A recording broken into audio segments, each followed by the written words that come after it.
Let's make some plastics. We're gonna make some soft plastics today. First thing you gotta start off with is plastisol.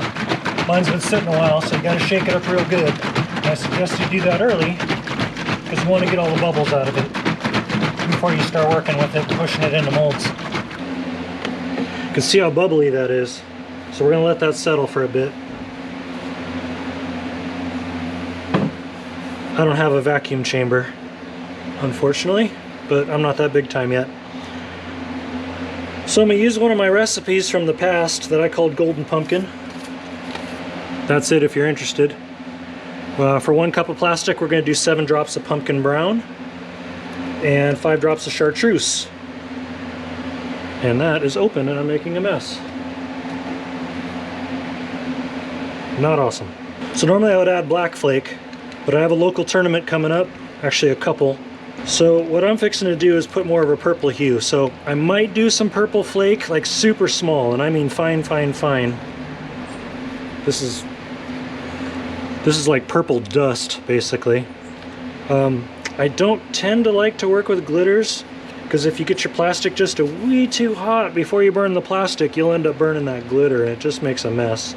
So what I'm gonna use is some powder pigment. I got a violet brass here that I think should give it a nice sheen. Hopefully get the effect I'm going for. So our plastic had a chance to settle. Time to get it up to temperature. We're looking to get it to 350. I'm just gonna start with 2 minutes and we'll come back and check what that looks like.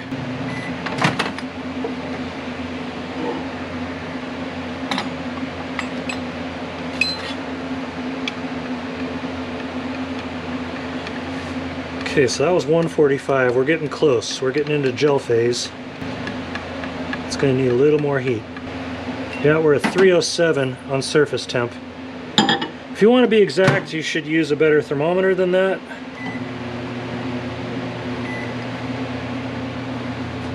But I find that gets me right in the ballpark. Now I've laid out some molds. I got a 6-inch finesse crawler and a 6-inch stick bait by Do It Molds. I find these to be really good molds. I took advantage of today because here we are in December in Southern Oregon where normally it's super, super cold and it's going to get in the high 50s today. So I figure I might be able to work with some plastic today. But I'm still going to preheat these molds with a heat gun. Let's check this after another 30 seconds. 345, getting real close. So you got to be careful with your fan when you're working with powders because this stuff likes to blow.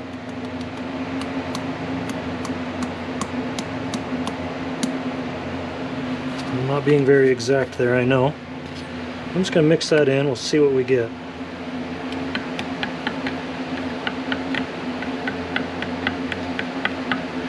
Now when you're working with molten plastisol, it's a good idea to wear those gloves, maybe even wear some eye protection. But always, always, always make sure you have that fan running. Yeah, look at that pearly purple. That's what I'm looking for.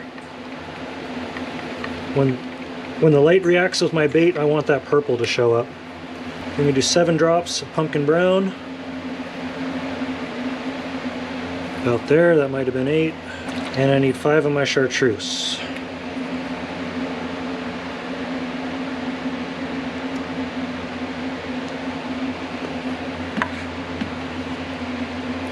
Okay, and at this stage of the game I am not adding any glitter.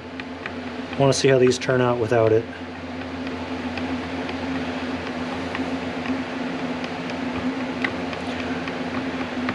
I don't know if it's showing up on the camera. Hopefully it is.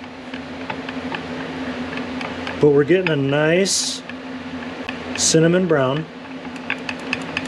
And it's got a pearl look to it. And when the light hits it, you get a hint of purple. And that's what I'm looking for. Make a little noise with this heat gun, but what I'm going to do is I'm going to preheat these molds. If you try pushing molten plastic into too cold of a mold, you end up with all kinds of distortion problems. So we'll be right back after I preheat these.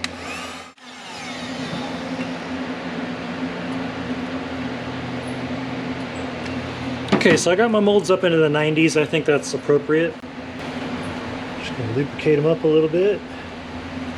So pre-oiling your mold, you don't want to be too generous with it because you might distort what you're pouring. But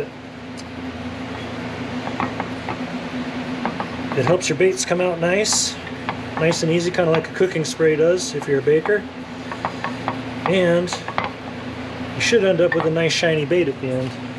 Now, heat gun probably isn't the best method, but it's what I have. If you have a hot plate, great. I'm just not there. This is just a happy little pastime for me.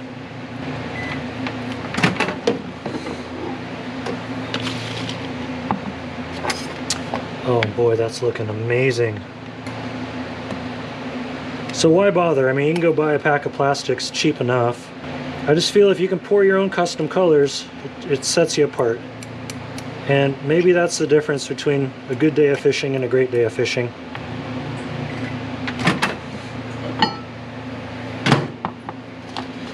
Okay. So those vapors coming off there are what you don't want to breathe. Because F cancer. Ain't nobody got time for that.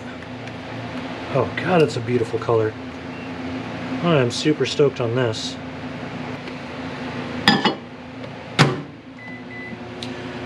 Now, molten plastisol is no joke. Wear pants, wear sleeves, wear gloves, wear shoes.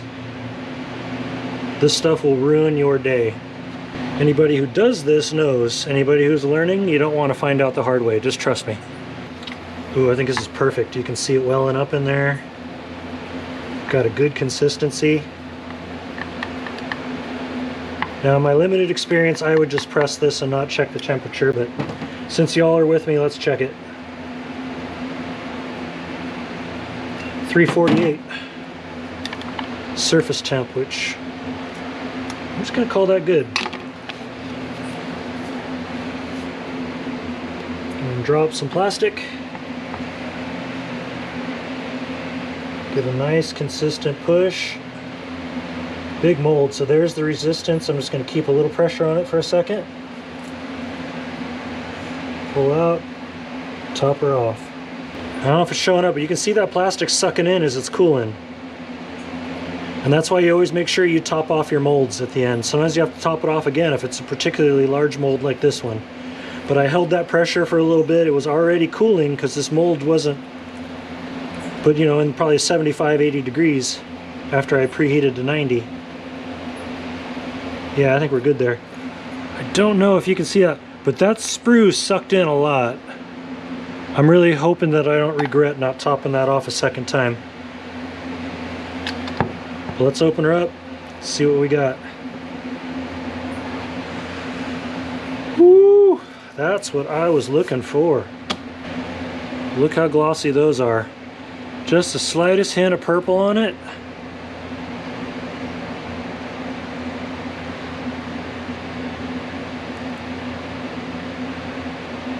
I lost some of my ribbing there because I over oiled my mold.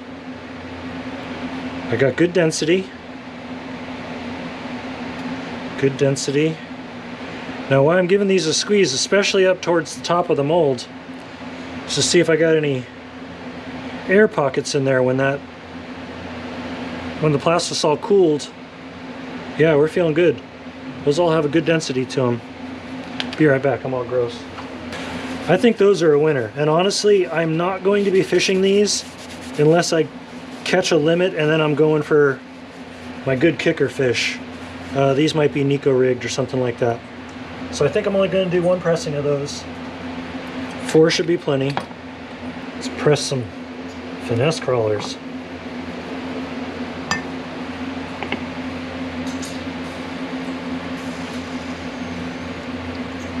Okay, here's where I get some resistance. I'm just going to keep some pressure on it. I'm going to do a little longer than I did last time.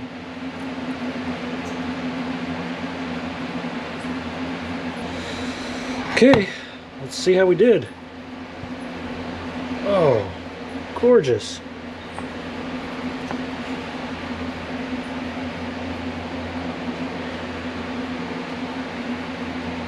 Yeah. I could almost see pressing more of those. Now, I didn't add salt. You can add salt to these if you want them to sink a little faster. I'm going to be fishing everything with weights because I'm going to be getting down to some good depths. So I wanted my baits to be a little tougher. In my experience, you add salt and you weaken the plastisol. It just doesn't bond to itself as well because it's got other elements in it. So I'm wondering if 5 of those won't be enough for what I have coming.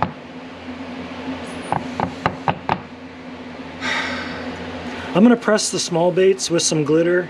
If I have plastisol left, I'll do one more run of those worms. That feels pretty good. Let's just go ahead and throw some purple dust in there.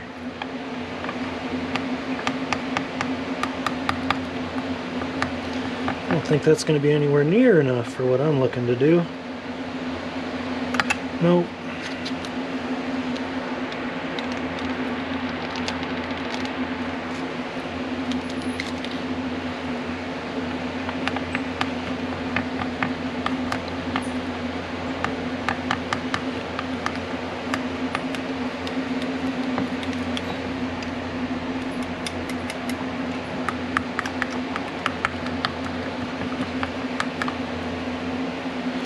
Getting there.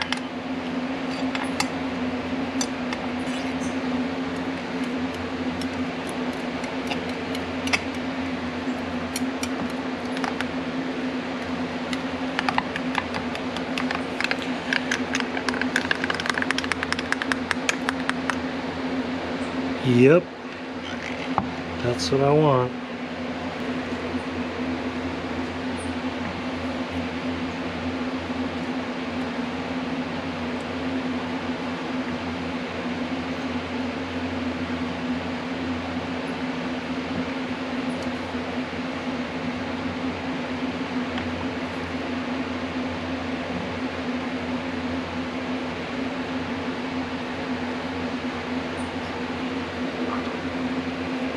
Oh, I can't wait to see these.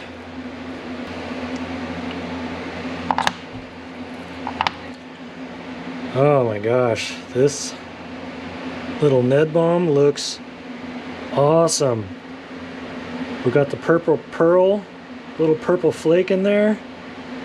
Oh, I think that's going to be deadly. What do we have here? There we go. A thicker ocho.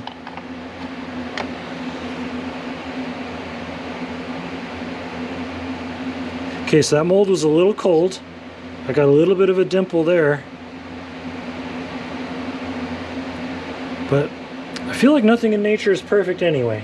And that one is not too bad. Would I hand that to a friend? No. Would I fish it? For sure. Oh, look at that dragonfly, y'all. That dragonfly larva is rad.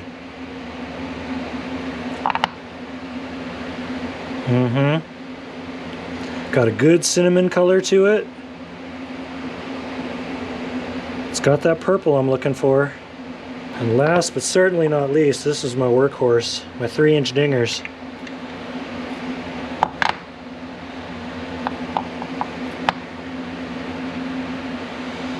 Let's pull the sprue off of these and then we'll take a look at what we got.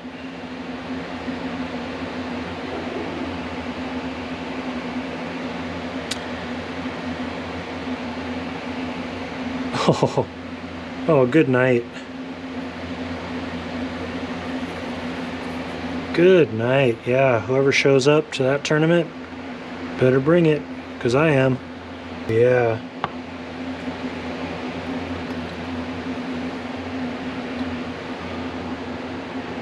Oh my gosh. Perfect. Beautiful baits. So before I do anything with remelt and the rest of what I had in the bottom there, let's look at what we did. So we made 38 baits out of 1 cup of plastic. And with a little bit of remelting, I bet I can make a bit more. But so far we're doing pretty good.